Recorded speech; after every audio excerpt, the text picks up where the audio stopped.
وہ میرے پیچھے کھڑی تھی، بالکل میری طرح، مگر اس کی آنکھیں خالی تھی، سیاہ گہری جیسے کسی اندھیرے میں گم۔ میں تیزی سے پلٹی، مگر کمرے میں کوئی نہیں تھا، بس آئینے میں۔ وہ اب بھی کھڑی تھی، خاموش مگر مسکرا رہی تھی۔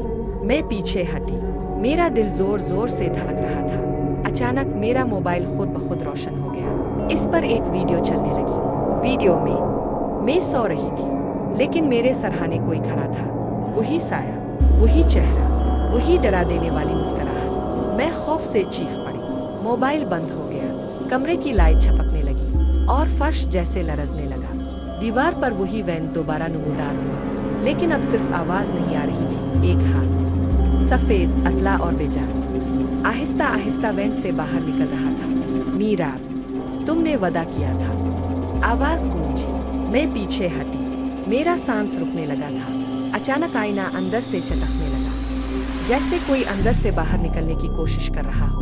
کمرے میں کئی آوازیں گونجنے لگے، سب مجھے پکار رہی تھی، میراب، میراب۔ میں نے دروازہ کھولا، بند تھا۔ کھڑکی کو کھولا، وہ بھی بند تھی۔ پھر میں نے آئینے کی طرف دیکھا، عکس اب بھی تھا، مگر میں وہاں نہیں تھی۔ عکس نے خود سے حرکت کی، پھر مسکرا کر کہا، تم تو پہلے ہی اندر آ چکی ہو میراب، تم کبھی واپس نہیں گئی۔